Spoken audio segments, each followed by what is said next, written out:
Good afternoon. The March 5th, 2026 regular board meeting of the City Colleges of Chicago is now called to order. Please join me in standing for the Pledge of Allegiance.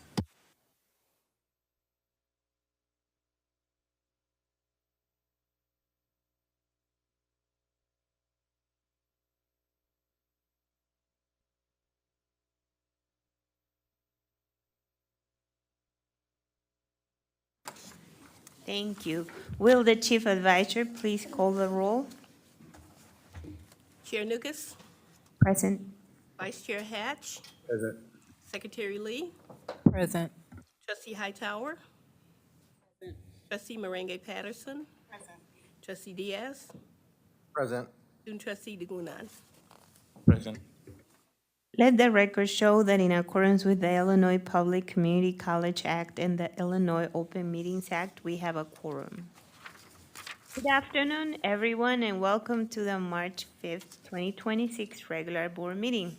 I would like to thank President Lopez for hosting the Board of Trustees meeting this month. This is Women's History Month, and I am pleased to celebrate that history with you as we honor our contributions and recognize our achievements this month and throughout the year. I would also like to congratulate the Chancellor and City College of Chicago, Vice Chancellor Veronica Herrero, and the entire team for being the recipients of the Pritzker Traver Foundation's first ever 5 Million Chicago Talent Challenge. I would also like to thank the trustees for attending the City Club event for the announcement with me this week. That was an incredibly amazing opportunity for us to hear what the initiative is going to be about, and it was a very joyful opportunity to celebrate among ourselves and also with all of our team from the city colleges. That concludes my remarks for today. For the record, due to FC4 presidents were scheduled, they will not be attending the meeting today. Student Trustee DeGunan, please proceed with your report. Good afternoon, trustees, chancellor, college presidents, and members of the boards. Here is the brief updates on student activities and initiatives across the city colleges of Chicago. Wright College reported strong student engagement throughout February with successful campus events, including Spirit Week, Pack the Gym, and Engineering Week. These initiatives brought significant student participation and strengthened school pride, particularly during athletic and engineering programming. Students raised concerns regarding food and dining services, including issues related to vendor performance and reduced funding for food at student events. SG leadership recommending that the district review the food at vendor to ensure quality standards and that student needs are consistently met. Kennedy King College hosted a wide range of Black History Month programming celebrating culture, resilience, and community history. The campus organized events such as the Black History opening ceremony, the Dear Ancestor letter wall installation, and the Heritage Kitchen cultural cooking experience. A highlight was the Black in Tech event, which showcased Black innovators and inventors whose contributions have shaped the technology industry. The event encouraged students to explore opportunities in STEM fields and recognize the impact of Black professionals in technology. Kennedy King also participated in the Black History Knowledge Ball hosted by Olive Harvey, where the Kennedy King team delivered an impressive performance and won the competition. Malcolm X College hosted one of the most extensive series of Black History Month programs across the district, including the leadership discussion, cultural events, and career development panels. A major highlight was the Greek plus HBCU College Fair, which welcomed approximately 500 attendees, including Chicago high school students exploring college pathways. Students shared concerns regarding campus dining accessibility, including cafeteria affordability, portion value, and limited operating hours for students with evening classes or clinical schedules.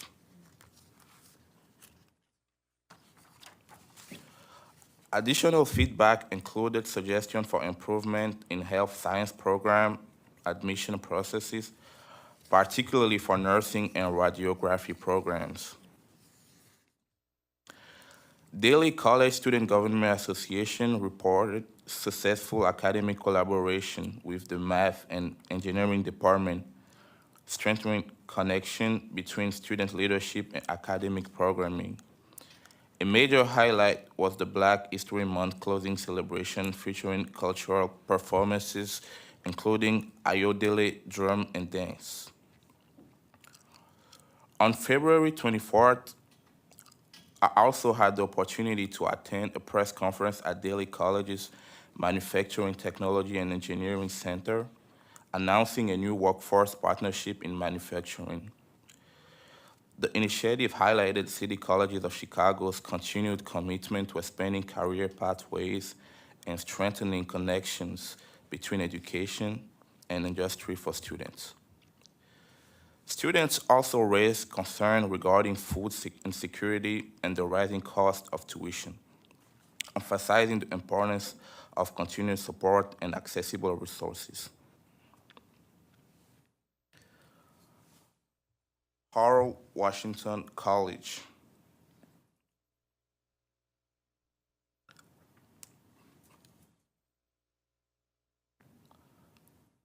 I'm sorry.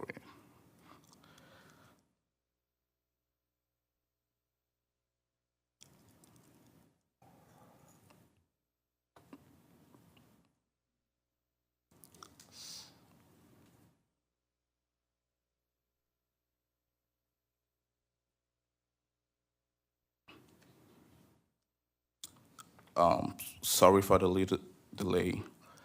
Harold Washington College Student Government hosted 9 student engagement events throughout February, including student socials, community-centered programming, and resource-focused initiatives.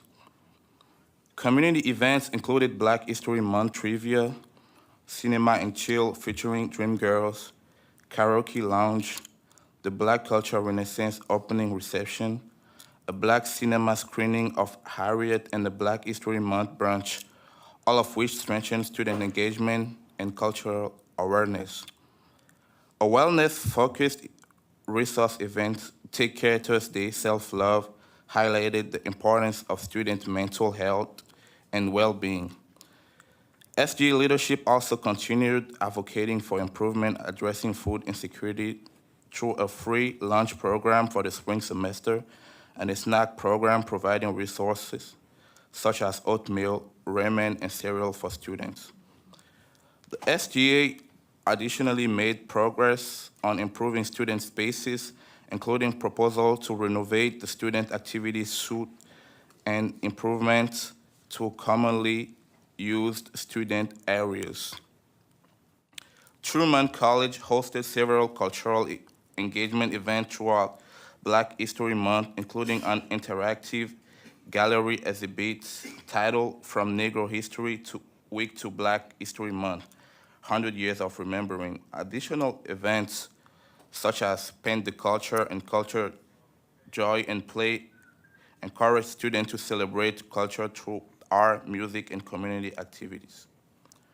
Olive Harvey College hosted the Black History Knowledge Ball, bringing together students from multiple campuses for a competitive and educational celebration of Black history. The event promoted school spirit, cultural awareness, and district-wide collaboration among City College's students.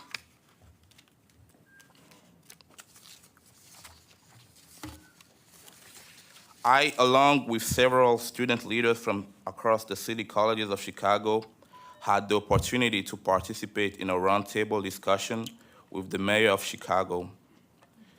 During this conversation, we discussed important issues affecting students today, including inclusion, student retention rates, mental health support, and mentorship opportunities.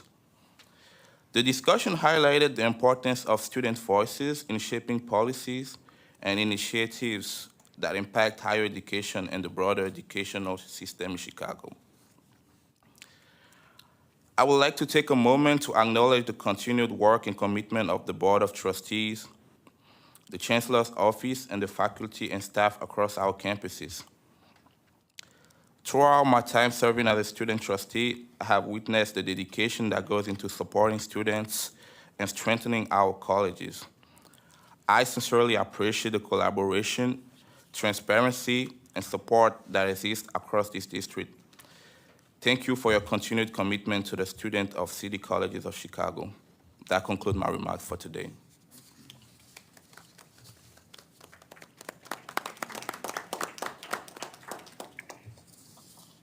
Thank you, Student Trustee DeGannon.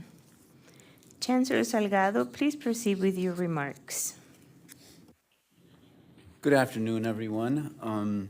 First, I want to thank Student Trustee Gagnon for inviting me to be a part of the conversation with the DSGA just a few days ago. It was a wonderful conversation, and I welcome many more visits in the future as well. I want to start by recognizing Women's History Month as well. We have, obviously, at City Colleges of Chicago, many women leaders that provide incredible leadership throughout the district. So to all of our women leaders in leadership here on the Board of Trustees, on the staff, within our colleges and our faculty, we thank you for all of your efforts. As was mentioned before, we've got quite a bit to celebrate. Earlier this week, Health Catalyst, our bold workforce partnership with Cook County Health, was awarded the $5 million Chicago Talent Challenge Prize from the Pritzker Traubert Foundation. This investment will support a first-of-its-kind partnership aimed at filling critical healthcare roles at Cook County Health, and will create a new on-site training program at Providence Hospital on the south side, expanding the footprint of our healthcare programs even further to the south side of the city. Through this relationship, we will place 1,000 students into healthcare roles over the next 3 years, with an additional 400 students served annually thereafter. I want to really thank the trustees, the partners who joined us at City Club on Tuesday to mark this milestone. I also want to thank the team who developed our proposal. I want to particularly lift up Executive Vice Chancellor and President of the CCC Foundation, Veronica Herrero, for your efforts on this. These kinds of efforts require cultivation and stewardship of relationships over time. A detailed submission requires us to stay on top of every detail. There's quite a bit of follow-up. There's the contractual, there's the communication components. These things don't just happen magically, right? Appreciate you're stewarding that and doing, following my leadership in really wanting to see this thing come to fruition, okay? Also want to thank the Malcolm X team for their efforts in making sure that we had the information that we needed in order to, move this forward. And we look forward mostly to making this proposal a reality, right? And the transformation in the lives that will result from it. So our student trustee mentioned as well, we also joined Governor J.B. Pritzker to announce a new partnership with DMG Mori, a global leader in advanced manufacturing. This collaboration further establishes our leadership as a go-to workforce partner. Is really gonna, similar to Health Catalyst Chicago, continue to put us at the forefront of education and workforce development across our city. So, again, many thanks to everybody that was involved in guiding and shaping this partnership. Today, we're launching our new 5-year strategic plan, Forward Together, and their respective college plans. City Colleges is a different institution than we were 5 years ago. Our enrollment has surpassed pre-COVID levels. We are well on our way to our ambitious 55 for all student outcome goal. We're expanding high-demand programs. We are continuing our strong partnership with the Chicago Public Schools. We're building stronger ties with our transfer institutions and developing new workforce models while we are providing unrivaled student supports. My deep gratitude for the role so many played in that transformation, from faculty and staff, our college and district leadership, and our students, to our community and our employer partners, our research and transfer partners, our funders, and more. Our progress would not be possible without collaboration, which is a key lever in our strategic plan and a value that we have. We look forward to continuing on this success with our new strategic plan, Forward Together. And you're going to hear more shortly about that strategic plan from EVC Herrero and Vice Chancellor of Strategy, Brittany Jackson-Karras. I do want to just point out, we also, while we're here at Harold Washington, want to congratulate Luvia Moreno, Vice President of Student Affairs at Harold Washington, who was selected by Governor Pritzker to serve as a member of the Illinois State Board of Education. It's great to see that she'll represent us that way. Congratulations as well to Kenneth Balcarel, Director of Compliance for Adult Education, who's been selected for the 2026 Multicultural Leadership Academy that's done by the Latino Policy Forum.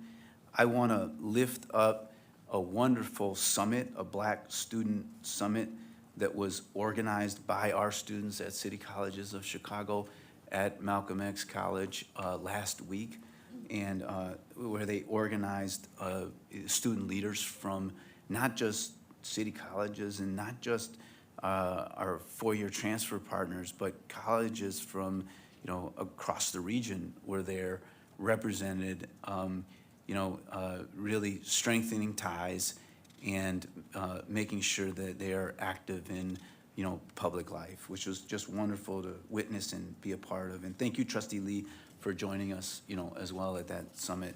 And as we speak, we have a group of students right now that are currently in the Timeo Black Junior Civil Rights Trip to civil rights historical locations in the South. And we'll hear from them when they return after this weekend. I do want to let everybody know Sakia Restaurant at KKC is not only open, but it launched a new menu. And so, if you want to get a reservation, they go quick. Set up your reservations. I also want to congratulate the Olive Harvey College men's basketball Panthers, who advanced to the Region 4 Division I semifinals. And I guess they play tonight against Triton College. So we'll be rooting them on, all right? That concludes my remarks for today. Thank you, Chancellor Salgado. We have 4 requests for public participation today. When your name is called, please proceed to the podium where you will have up to 3 minutes to make remarks on the subject that you indicated in your communication to the board office. The chief advisor will notify you when you've used the 3 minutes of your time, and we ask that you kindly bring your remarks to a close. As you registered, you were reminded of our procedures with regards to the nature of your comments, and I would ask you to respect and adhere to that direction and the time requirement. Chief Advisor, please proceed with the speakers. Sandra Outlaw. Sandra Outlaw. Randall Miller.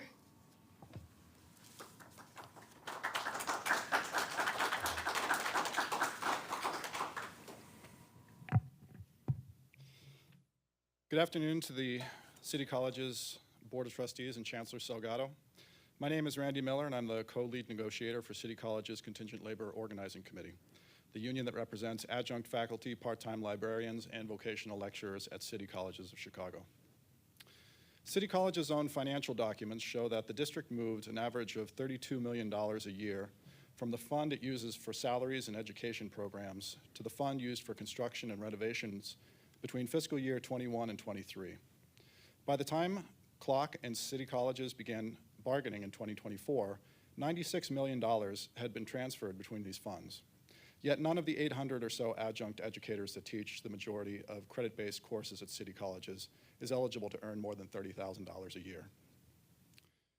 More recent budgetary documents show the City Colleges received an additional $69 million in funding in fiscal year 24-25, an increase of 13% from the previous year. Yet none of the 800 or so adjunct educators that teach the majority of credit-based courses at City Colleges is eligible to earn more than $30,000 per year. In the current fiscal year, City College's budget projections show an increase in funds of $56.5 million, or 9.5% more than last year. And yet none of the 800 or so adjunct educators that teach the majority of credit-based courses at City Colleges is eligible to earn more than $30,000 a year. In the coming year, the district will pay tens of millions of dollars on a brand new facade for Truman College. As is so often the case, new construction and building renovations take precedence over classroom instruction, our students' learning environment. The question becomes, which is more important to the board? The classroom instructors that work directly with students to support their goals, answer their questions, and provide their education, or the facade of a building? Which will happen first? Truman gets a new outside, or this board equitably compensates the faculty working on the inside? Your employees continue to wait for an answer to these questions, even as City Colleges raised tuition on students and revenue exploded by more than $100 million. Curtis Moore has also had to wait for his compensation. This instructor has not been properly paid for years, and though his back pay was approved a year and a half ago, Mr. Moore has never been made whole for the errors in his paycheck. Justice delayed is justice denied, and Mr. Moore has yet to see justice. He needs to be compensated immediately. Another Clock member who works in the CDL department did the work to obtain additional certifications to bring more experience to her work as an instructor at Olive Harvey. Yet because she was not hired with this certification, she's being denied the pay that others receive with the same qualifications. You have 30 seconds. HR at Olive Harvey advised that this instructor that she would not receive the pay increase she is owed until the Clock contract is settled. There's no basis for denying a vocational instructor a pay increase she has rightfully earned due to an ongoing negotiation. And as a reminder, since July, City Colleges has refused to engage with the union on financial compensation for adjuncts until we voluntarily cut our proposal in half. So the delay tactics we have been confronted with at the bargaining table are taking a direct, harmful, and avoidable toll on the members of this union. While City College's budget swelled more than $100 million over the last 2 fiscal years, adjuncts have been without a contract, some of whom have had to face additional indignities within these delays. Pay your students' instructors an equitable wage and a living wage. Thank you.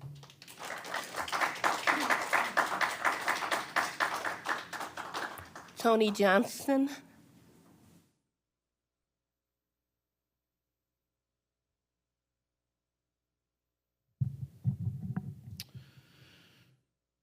Madam Chair, Board Trustees, Chancellor, and officers of the district, good afternoon.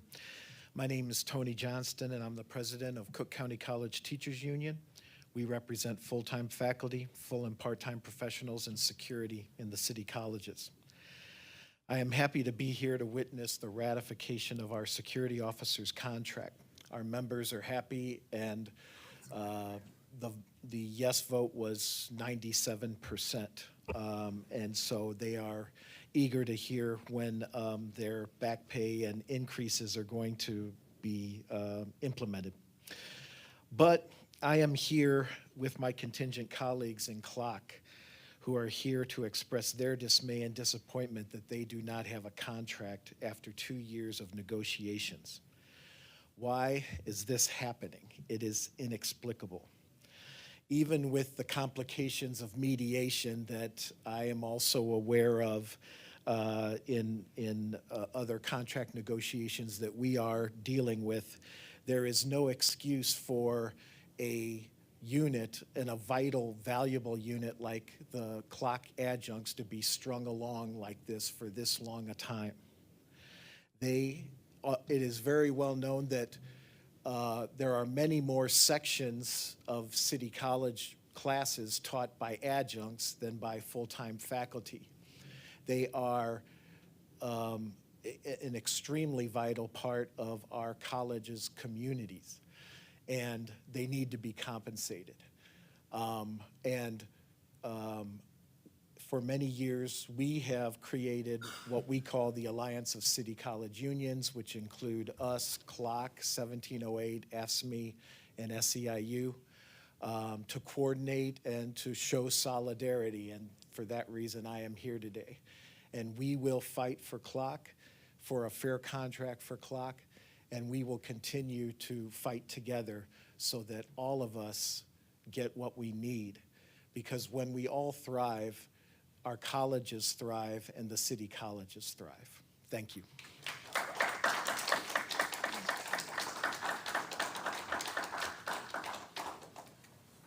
Francis Tobin.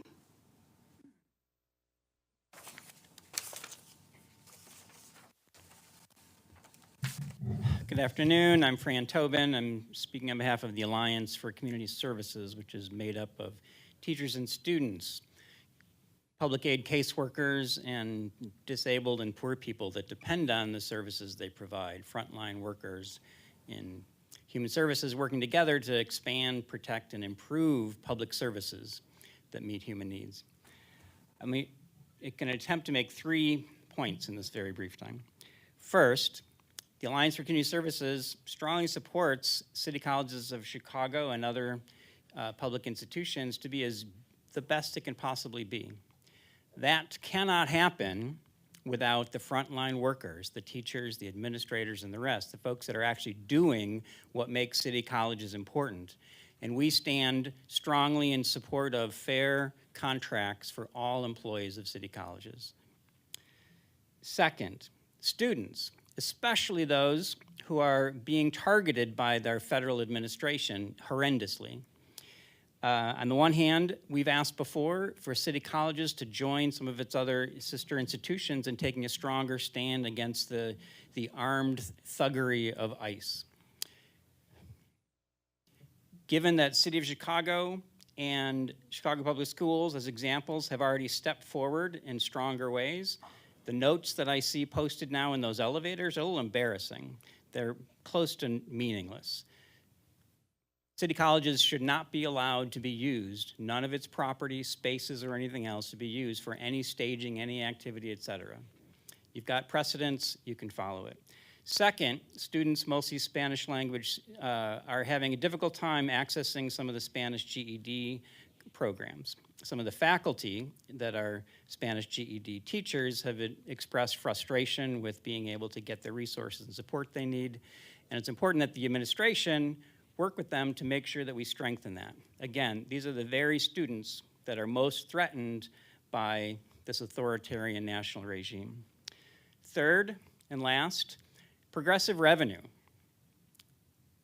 We now live in an America where actual oligarchs, the kind of people that you had seen in James Bond movies practically, but not so comic, they're smoother than that, are actually restructuring society, they're restructuring government for their own end. They're dismantling the public sector, and they're concentrating wealth and power in ways that was unimaginable 40 or 50 years ago.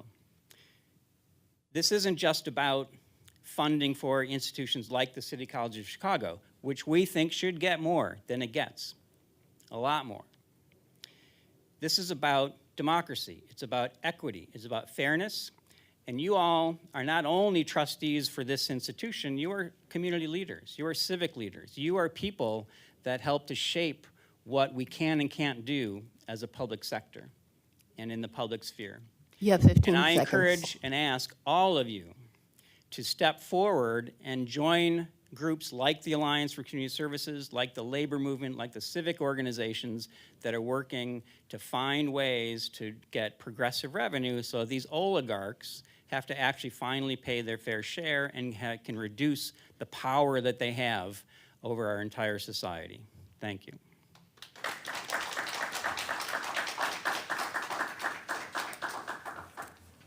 Chair Newcastle, that concludes public participation. Thank you.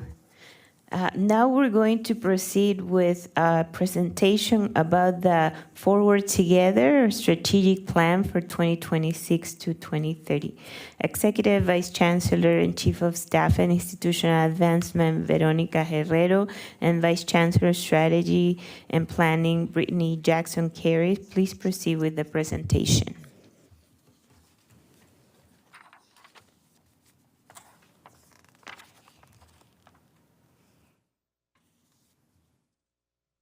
Good afternoon.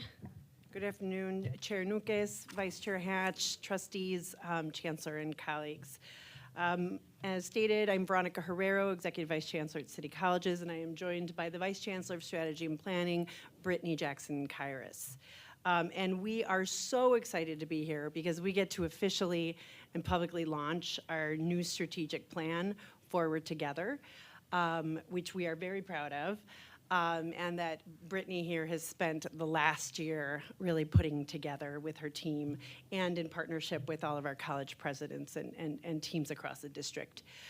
So today we will be walking you through our strategic framework as well as the vision and some key initiatives from our new plan. But before we do that, we want to first share with you what we've learned. So over the last year while we've been planning, we also took a very deep look to examine what worked over the last 5 years. What were our most meaningful lessons learned, our key achievements, and what was really the work that shaped our transformation today. That is the transformation that we believe is giving us the confidence and the momentum to implement what we believe is an incredibly ambitious and bold plan for the next 5 years. Oops. There we go. So I'm going to start with just sharing some of these key achievements that have really built the momentum that we have today. And that'll start with one of the most notable markers of our institutional transformation, and that's enrollment. So we won't be sharing very many numbers today at all, but there are some numbers that you will hear from me on this slide because these are numbers that we want to shout from the rooftops every time we have the opportunity to. And enrollment is one of them. As you all know, and as you heard from the Chancellor just a little bit ago, we launched this plan at the outset of the global pandemic, that impacted all of our outcomes and all of the progress we were making up until that moment. And we, as a district, we responded as we would, as an immediate crisis that it was, but we also took a much more expansive and strategic approach to not just dealing with the immediate, but really developing and revamping an enrollment strategy and operation that would take us through the pandemic, but also, as we had hoped, to take us to a place that was going to be even stronger than pre-pandemic. And the results have truly been remarkable. We continue to see the fruits of those efforts. With today, we see a 36% increase since fall of 2021 for our enrollment across the board. And if we were to double-click on that enrollment recovery and really look at where the major part of our success is, we're looking at our populations of greatest priority, including our Black males with a 41% increase since fall of 21, with Latino males 35% increase, Black women 37%, and Latinas 24%. That is a remarkable recovery. And we've also, just as we hoped, we didn't just get out of the pandemic, we definitely emerged stronger. And now we have surpassed pre-pandemic enrollment numbers, which we are quite proud of. And that strategy that we implemented was very comprehensive. It included historic investments in marketing, a very fresh marketing strategy. You all see the ad campaigns out there, very student-centric. We changed our whole image for the communities and the students we serve. We also came up with we implemented a disciplined, data-driven enrollment strategy and operation. and we made city colleges more accessible than ever before. And that we did through earned college dollars. We invested over $100 million in scholarship programs such as our STAR Scholarship Program, which offers 3 years of college for eligible high school students from Chicago. We have our early college program, which we have continued to expand, offering free college credit to students at Chicago Public Schools, and Future Ready, which is focused on adults across the city hoping to upskill and achieve their short-term credentials to see their way to upward mobility. We also launched the Chicago Roadmap, which also supported enrollment. This focused on a seamless transition from Chicago Public Schools to city colleges, and also making sure that those students were career ready as well as college ready. And now we are not just focused on the transition from high school to community college, but also from community college to a four-year university. Which is extraordinary as well. Another important point of pride for us is the establishment and adoption of our equity goal, 55 for all. We went beyond saying we were going to be an equitable institution. We put a stake in the ground and said we are going to achieve 55% completion rate for all of our students. So that means that we are monitoring not just the aggregate number of all of our students who complete or transfer to a four-year university within to a four-year university within 4 years of starting at city colleges. It means we're also looking at each individual group by race and gender, ensuring that nobody gets left behind, and that we're achieving a 55% for all. And because we're monitoring this so closely, and we've been really focused and very intentional with the strategies we're implementing, we've already made great progress. We've seen a 5% increase in our aggregate numbers, and we're even more proud to say that we've already seen a 6% increase among our Black students and our Latinx students, putting us on track to meet our goal. We implemented a very comprehensive student success strategy, and that included the establishment of our Office of Student Experience, basic needs, robust academic and career advising strategies, and an expanded partnership with 1 Million Degrees at 4 of our 7 colleges. And last but not least, we revitalized and refocused City College's foundation efforts to align very directly with City College's strategic priorities, and we've brought in over $70 million in direct supports to students. And it is those achievements that have also helped us to strengthen our value proposition with stakeholders of all types, from our employer partners, industry partners, community partners, and higher ed partners. Employers leaned in. We are an essential work-based learning partner to the Chicago Apprenticeship Network with over 3,000 work-based learning opportunities every year, and we continue to grow those.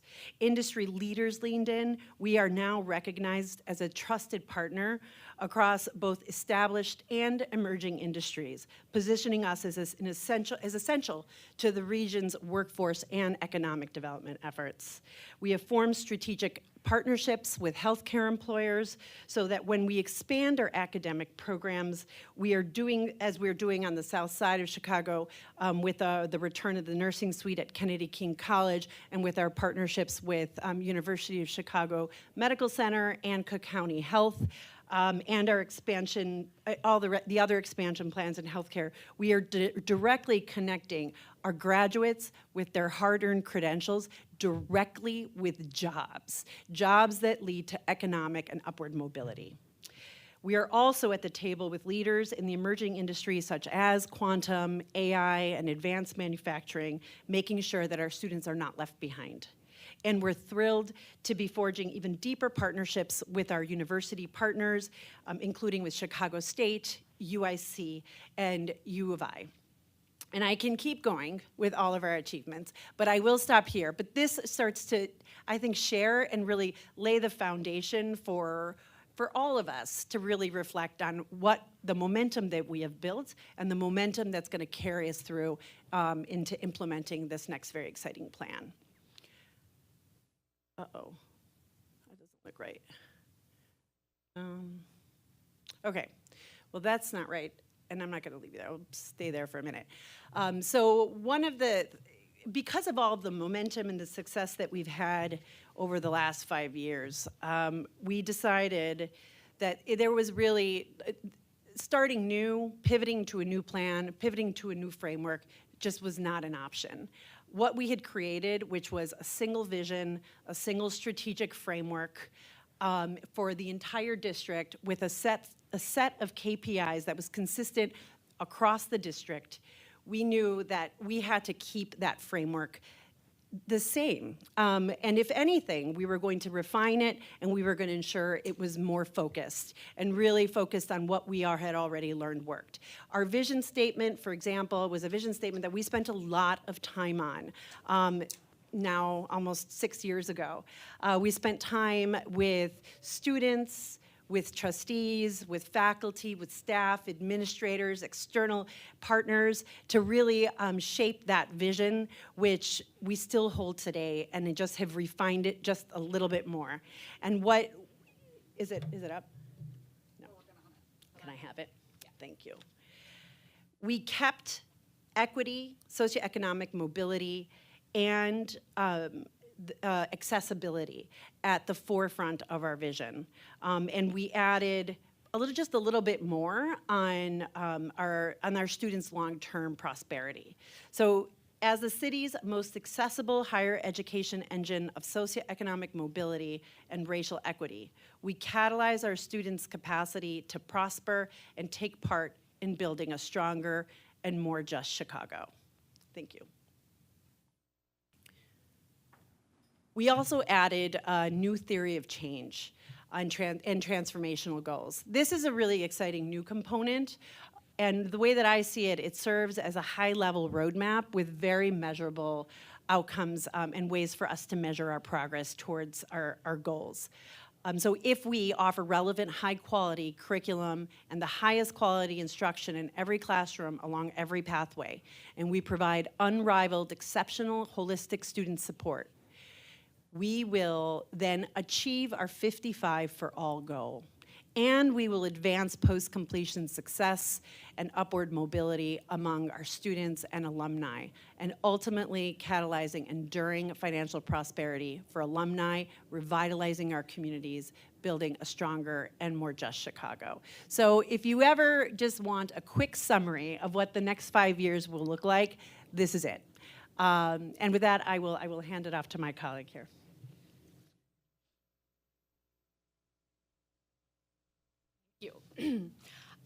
Our plans are all organized around 4 strategic levers. These levers, student experience, economic responsiveness, excellence, and collaboration are the levers that align our 7 college plans and our CCC-wide plan to ensure that we have consistency while creating plans that really speak to the uniqueness of each of our colleges and the communities that we serve. These levers build off of our previous strategic framework, but have been updated to really meet where we are now. And the first is that in the last plan, we built some institutional health infrastructure that no longer requires it to be its own stream of work, but is in support of our overall excellence lever. And then additionally, in our last framework, equity was pulled out as its own, and we know that the only way that we get to our 55 for all goal and ultimately catalyze financial prosperity is if equity is at the core of everything that we do. And so now equity no longer is pulled out on its own, but is deeply rooted in each of these levers and the work among them.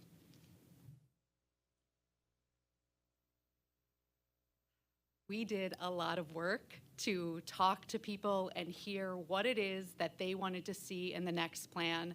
And one of the things that we heard was that we needed to be bolder, but that we were stronger than we'd been before. And so we spent, both myself and members of my team, but also lots of folks at the colleges hosting focus groups, sending surveys, getting feedback, making edits to really make sure that these plans represented where we want to go as a district of 7 colleges and a district office.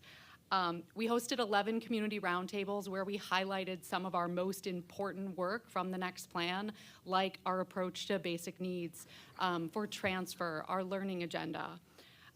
And these plans too build upon a data-rich environment. So as I mentioned, we've built out infrastructure in support of institutional health, which includes a lot of access to data. These plans are data-informed, and colleges spent most of 2023 really digging into their data to understand where their opportunities were to better serve our students and communities as part of their state equity plans and their Achieving the Dream action plans. And as I mentioned, what we heard in these interviews is we needed to be bolder. And so this vision reflects that boldness and the ambition that we have in this plan, which is that it's not enough for our students to be economically mobile. They need and deserve financial prosperity. They deserve to own homes. They deserve to build generational wealth. And we believe we will be a key contributor to that.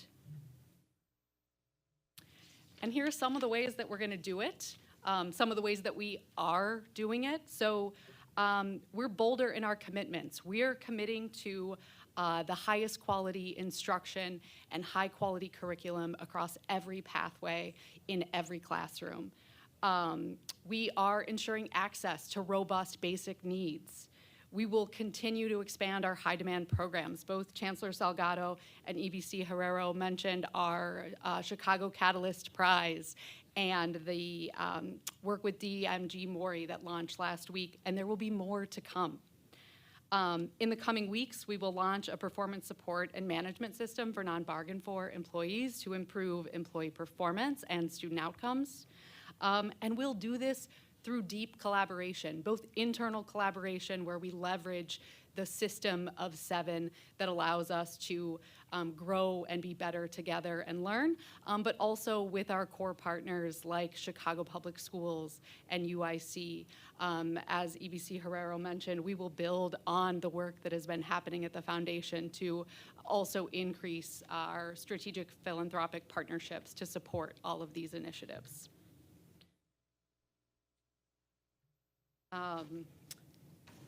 These plans were a labor of love, and the planning was the easy part. And now we know that the plans are to the printer and they're here, and we got to show up and do the work. And so we did it in the last plan. We'll do it with this plan. We have centralized tracking to make sure that across all 8 plans that we're doing what we said we were going to do in support of our students. We will continue to build on a culture of data-informed continuous improvement with biannual reflections with presidents, but also across colleges and at the district office. And we will hold ourselves accountable through key performance indicators across access, momentum, completion, mobility, and the student experience. Because we're going to achieve this 55 for all goal by 2032, and this is the way we do it. And we're going to hold ourselves accountable to actually do that work. I would love to just talk to you all about these plans for several hours, but I cannot. So you can read more of them here, and I encourage you to do so at ccc.edu/strategic plan. You will find all 7 college plans and the district-wide plan. They are short, they are beautiful. Please take the time to read them. And I will offer myself, but also I'm sure the presidents would love to tell you more about their work too.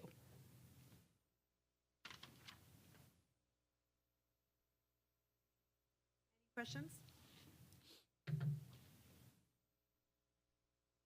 No, but congratulations. Thank you. Congratulations to you too.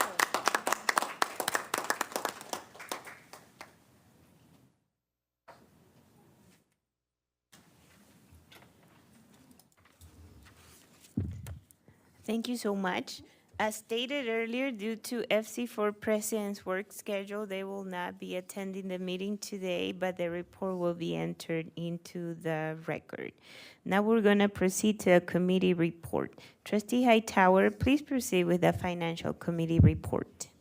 Thank you, Chair Nukas. In the committee meeting today, CFO Rodriguez gave a FY 2026 second quarter preliminary operating financial update. We also reviewed the minutes, resolutions, personnel report, resource development report, agreements, purchases, and legal invoices included on today's Finance and Administrative Services agenda as part of the consent agenda to this March 5th, 2026 regular board meeting. Chair Nukas, this concludes my report. Thank you, Trustee Hightower. We will now proceed to consider the items on the March 5, 2026 consent agenda. This month, all items for board action are on the consent agenda, which is printed on the paper that can be picked up outside this room. I would note again for the record that these items were discussed in detail in the committee meeting preceding this board meeting, as noted by Trustee Hightower during her committee report. Does any trustee have questions or comments on any of the items listed on the consent agenda or wish for separate action on any of these items? May I have a motion to approve the minutes, resolutions, personnel report, resource development report, agreements, purchases, and legal invoices contained in the consent agenda and identified as part of the printed agenda on a single roll call vote? So moved. Thank you. Will the chief advisor please call the roll? Chair Nukas, Approved. Vice Chair Hatch, Approved. Secretary Lee. Trustee Hightower, Approved. Trustee Meringue Patterson. Trustee Diaz, Approved. Student Trustee DeGunan. Approved. Thank you all. Let the record show that the minutes, resolutions, personnel report, research development report, agreements, purchases, and legal invoices included on the printed March 5, 2026 consent agenda have all been approved. Now, and in accordance with the Illinois Open Meetings Act, the board may hold a closed session for the discussion of matters related to a number of specified topics. Today's closed session will be for the discussion of matters related to the appointment, employment, compensation, discipline, performance, or dismissal of specific employees of the public body or legal counsel for the public body. Collective negotiating matters between the public body and its employees or their representatives, or deliberations concerning salary schedules for one or more classes of employees. Litigation when an action against, affecting, or on behalf of the particular public body has been filed and is pending before a court or administrative tribunal, or when the public body finds that an action is probable or imminent, in which case the basis for the finding shall be recorded and entered into the minutes of the closed meeting. May I have a motion to go into a closed session with a roll call vote? So moved. Second. Thank you. Will the chief advisor please call the roll? Chair Nukas, Approved. Vice Chair Hatch, Approved. Secretary Lee. Approved. Trustee Hightower, Approved. Trustee Meringue Patterson. Approved. Trustee Diaz, Approved. Student Trustee DeGunan. Approved. Let the record show that the closed session motion has been approved. We'll be back.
The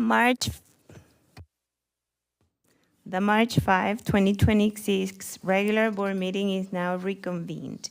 There was no action taken during closed session, which requires action in open session.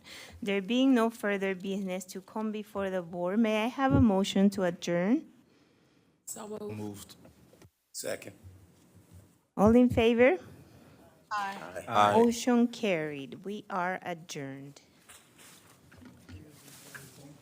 All right, thank you. Y'all have a good evening.